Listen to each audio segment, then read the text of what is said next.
Imagine 5,000 sensors on a factory floor, each sending a temperature reading every 2 seconds. That's over 2 million rows an hour slamming into your database. Try storing that in a normal Dataverse table and you'll hit performance walls fast. Dataverse, by the way, is Microsoft's cloud database sitting underneath Power Apps, Power Automate, and Dynamics 365. Think of it as the shared filing cabinet all these tools use. Today, I'll show you a special kind of table built exactly for this job called an elastic table. We'll design it, write to it in bulk using Sales code, and compare it against a normal table so you know exactly when to reach for each one. So why do elastic tables exist at all? Standard Dataverse tables are built for business records like accounts, orders, and support cases. Steady, structured, relatively low volume data. They're not designed for millions of rapid fire sensor readings hitting them every minute. Elastic tables run on Azure Cosmos DB under the hood, which is a NoSQL database, a database that skips rigid table relationships in favor of spreading data across many servers, so it scales writes horizontally. That means as your sensor count grows, the system just adds more capacity instead of choking. And instead of paying per row like normal licensing, elastic tables are built on capacity, a measured amount of storage, and request throughput you provision ahead of time. Before we build anything, you need two concepts locked in. First, the partition key. This is the column that decides which physical storage bucket or partition a row lands in. Think of it like sorting mail into PO boxes. If every letter goes into one box, that box overflows and gets slow. Spread letters across thousands of boxes and everything moves fast. A good partition key, like device ID, has high cardinality, meaning lots of unique values, so writes spread evenly. Second concept, TTL or time to live. It's like the expiry date stamped on a milk carton. Once that date passes, Dataverse automatically deletes the row for you. No cleanup job, no manual delete queries, just automatic housekeeping. Let's actually build one. Open the Power Apps Maker portal and go to Tables, then click New Table. This is where it gets interesting. Instead of leaving the table type as standard, you're going to change it to Elastic. That single drop-down choice swaps the entire storage engine underneath your table from the relational Dataverse engine to Cosmos DB. Name it Telemetry Event, keep ownership as organization, and don't click Save just yet. There are two more settings we need to configure first, the partition key and the TTL policy, both hiding a little further down this same table designer screen. Now scroll down to the partition key setting on this same screen. You're going to set it to device ID. Remember our mailbox analogy?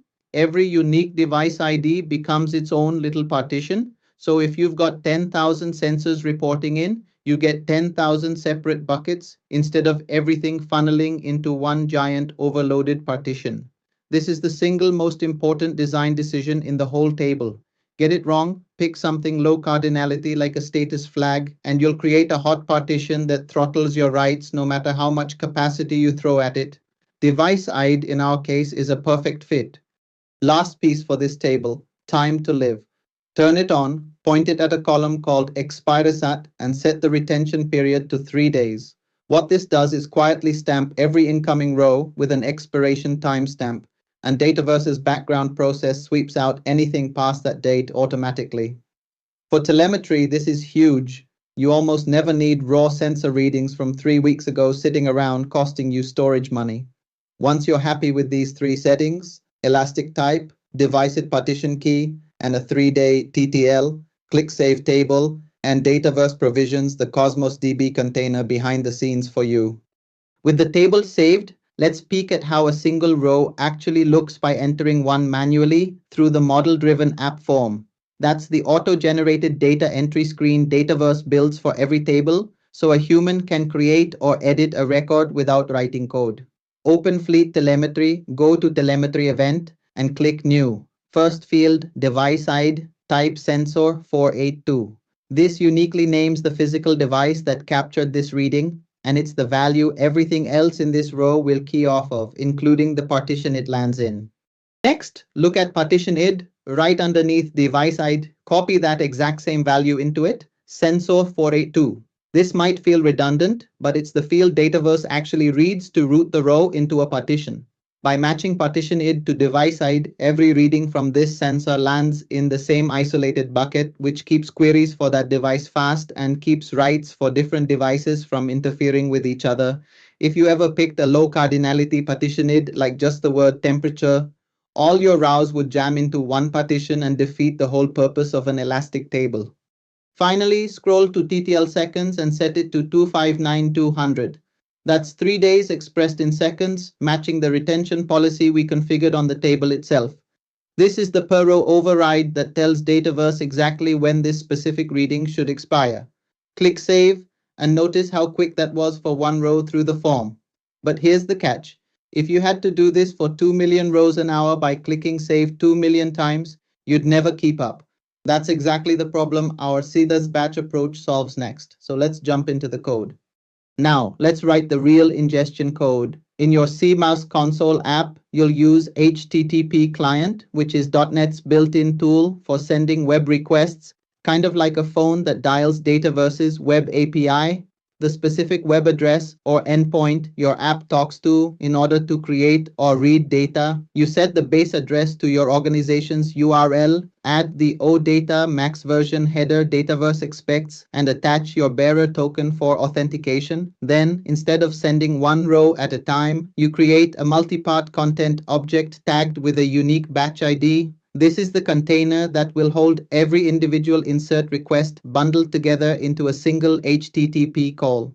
Inside that multi-part container goes the actual payload, shaped as JSON, a plain text format that describes data using labels and values, like a packing slip attached to each box in a shipment. Here you can see the requests array, where each object represents one row, a post to the telemetry table with the device id, partition id, timestamp, temperature, and TTL seconds fields filled in, exactly like the form we just filled out by hand.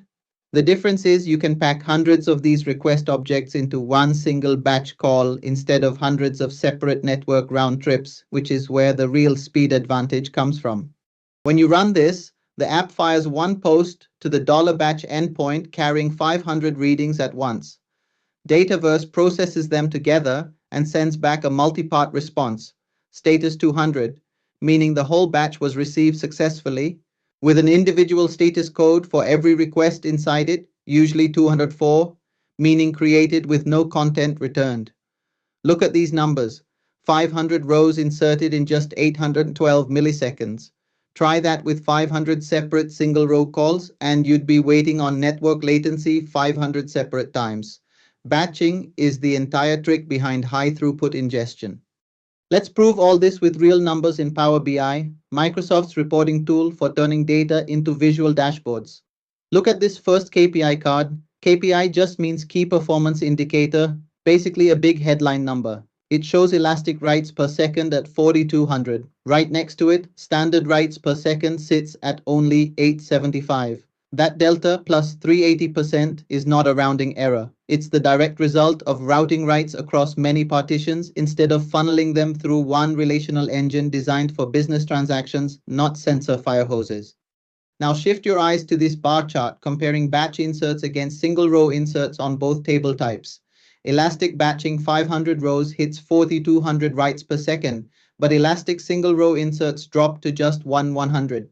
Same table, same underlying speed.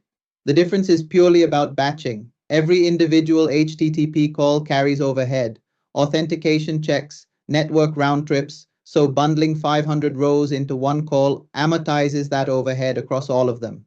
Standard tables show the same pattern, but at a much lower ceiling, 875 batched versus 210 single.